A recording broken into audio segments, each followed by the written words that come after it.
Welcome to अवराल electrical world YouTube channel.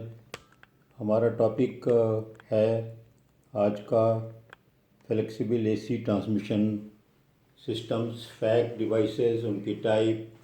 तो मैं अलग अलग लेक्चर बना रहा हूँ उनकी टाइप के ऊपर। आपको टाइप सीरीज़ की अगर आपने देखी हो, शंट की देखी हो, अब ये तीसरी जो है ये कंबाइंड भी स्कीम्स होती हैं डिवाइसेस की, तो ये इसके ऊपर है।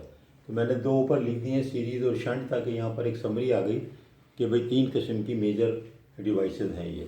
अब इन तीन किस्म में दो के लिए अलग अलग सेपरेट लेक्चर बन चुके हैं, वो अलग हैं, आप देख सकेंगे। सीरीज़ कंट्रोलर की यहाँ पर बात होगी और सीरीज़ शंट कंट्रोलर की, तो इसलिए इनको कहते हैं कंबाइंड। ये कंबाइंड का लफ्ज़ इसके साथ मिला के आप पढ़ें, जैसे मैंने यहाँ लिखा है कंबाइंड सीरीज़ कंट्रोलर इसको कहेंगे, और इसको कहेंगे combined series shunt, combined series shunt controller इसको कहेंगे। तो यानी अभी तक हमने जो अलग अलग पढ़े सीरीज़ और शंट, जो कि पढ़ने का मतलब ये है कि एक बेसिक कंसेप्ट उसका हम लोगों ने अलग अलग डिस्कस किया है मुख्तलिफ लेक्चर्स में।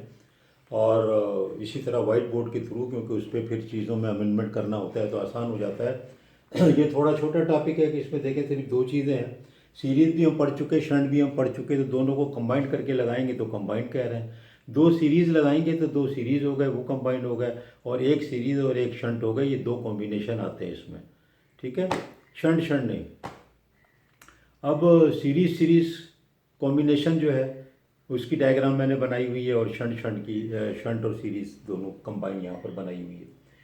इसी अब यहाँ पर सिंप्लीफाइड वे में मैंने दिखा दिया है ये सीरीज़ शंट कंट्रोलर कंबाइन को, कि एक सीरीज़ में लगा दिया वही, जो अगर आपके पूरी स्कीम है जिसके अंदर इंडक्टर भी होगा तो वो समझो यहाँ लगी हुई है, और ये कैपेसिटेंस भी हो सकता है, और एक यहाँ पर लगी हुई है। इसको आपने इंडक्टिव ट्रांसफार्मर के थ्रू इसमें कर दिया है। कभी कभी यहाँ पर भी हाई वोल्टेज जब बहुत होता है तो यहाँ पर भी एक इंजेक्शन या कपलिंग ट्रांसफार्मर लगाते हैं सीरीज़ में भी। जब मैं डिटेल में आऊँगा तो उसमें आपको नज़र आएगा। बहरहाल ये जो है इसमें स्टोरेज भी है, तो इसको जो है ना, ये जब सीरीज़ और शंट दोनों होते हैं ना, इसको कहते हैं यूनिफाइड पावर फ्लो कंट्रोलर। क्या कहते हैं?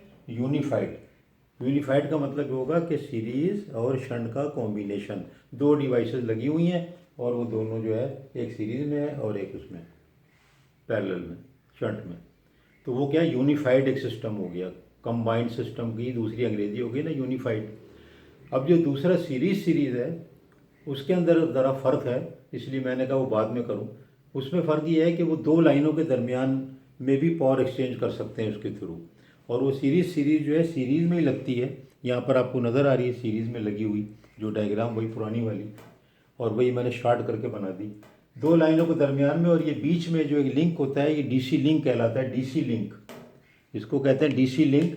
इसके थ्रू जो है रियल पावर जो है वो आप ट्रांसफ़र या शिफ्ट भी कर सकते हैं, इसको कहते हैं डीसी लिंक।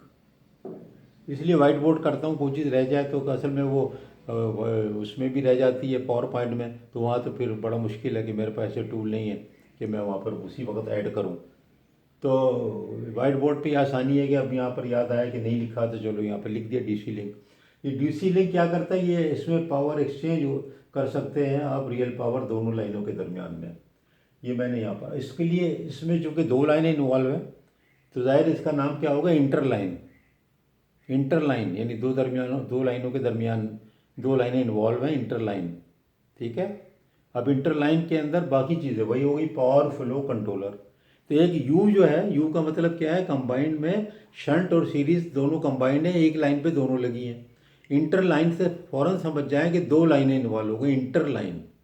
इंटरलाइन दो चीज़ें हो गई। अब दो चीज़ों में जब इंटरलाइन दो चीज़ों हो गई, दो लाइनें हो गई, तो दो लाइनों पे लेकिन सीरीज़ में है, सीरीज़ कंट्रोलर जो है, कंबाइंड सीरीज़ कंट्रोलर दो लाइनों पे लगा करके उसको डीसी लिंक को दोनों को जोड़ देते हैं, मिला देते हैं। उसका ये फ़ायदा होता है कि आप इससे डीसी भी, आप इससे रियल पावर भी आपस में शेयर कर सकते हैं। अगर फ़र्क करोगे इस लाइन पे ज़्यादा लोडिंग है, इस लाइन पे कम लोडिंग है, तो इसमें आप इस तरह से फायर कर सकते हैं, इस तरह से कंट्रोल कर सकते हैं कि रियल पावर जो जनरेटर की है थोड़ी, यहाँ पर अगर 200 है, यहाँ पर 100 है, मैं चाह रहा हूँ 50 इस पर कम हो जाए, तो आप चाहे कर सकते हैं कि यहाँ पर 50 वापस इसके थ्रू इसको इस लाइन पे आ जाए और ये लाइन जो है ओवरलोड हो जाए, क्योंकि ये कहीं पर ग्रिड पे लगा हुआ है। तो आप लाइन के दरमियान जो है वोल्टेज शेयरिंग को भी चेंज कर सकते हैं। हेवीली लोडेड लाइन पे लोड कम कर सकते हैं, लाइटली लोडेड पे लाइन ज़्यादा कर सकते हैं। तो ये फ़ायदा है इनका। कंबाइंड वालों का इसको डिटेल में भी डिस्कस किया जाएगा। तो ये लेक्चर ज़रा छोटा ही है, इसको छोटा ही रखता हूँ मैं, क्योंकि इसमें इतनी डिटेलिंग नहीं है, सब चीज़ें पहले पढ़ चुके हैं। और बस जो मोटी मोटी बातें ज़रूर याद कर लें, बहुत ज़्यादा डिटेलिंग या इक्वेशंस और ग्राफ में मैं चाहता तो हूँ, कभी कभी मजबूरी में जाता हूँ, लेकिन इलेक्ट्रिकल इंजीनियर को अगर ना भी याद होंगी तो कोई इतना ज़रूरी नहीं होगा। हाँ, एमएस कर रहे हैं, और अगर आप एमएस की रिक्वायरमेंट है और कहीं रिसर्च वाली जॉब करते हैं, या कभी आप डिज़ाइन कंपनी में जहाँ बहुत इस तरह का ओरिएंटेशन होता है, जो कि ताल्लुक़ होता है पढ़ने लिखने से बहुत ज़्यादा, तो वहाँ पर आपको वो चीज़ें काम आएंगी। इसलिए उनको टच करे बगैर काम भी नहीं होता, तो मैं उनको टच तो ज़रूर करूँगा, बहुत ही आपके साथ माजरत के साथ, टेंशन ना लें। लेकिन अगर नहीं याद रहेंगी तो कोई बात नहीं, वक्ती तौर पे कुछ तो समझ में आ जाएगा और आपको जवाब देना आसान हो जाएगा। और इन सब चीज़ों पे, छोटी छोटी चीज़ों पे मैंने पहले भी अलग बताया कि जो जैसे स्टोरेज डिवाइस है, स्टोरेज डिवाइस जो है दो किस्म की होती है। मैग्नेटिक होती है जो कि सुपर कंडक्टर बेस होती है, और वो -273 डिग्री जो केल्विन है उस पर उसको ठंडा करके ज़ीरो डिस्टेंस पे उसमें एनर्जी मैग्नेटिक स्टोर करते हैं, या फिर वो सुपर कैपेसिटर भी हो सकते हैं। और ये सब चीज़ें मेगावाट में भी होती हैं। मेगावाट में क्योंकि आपको एनर्जी अभी लग रही है इतने हाई वोल्टेजेस पे, तो हैंडलिंग पावर भी तो बहुत ज़्यादा होनी चाहिए ना। तो वो सब चीज़ों पे अलग अलग छोटी छोटी भी हम चीज़ें बना लेंगे, लेकिन अब ये वाली में आपको इतना से याद रखना काफ़ी है।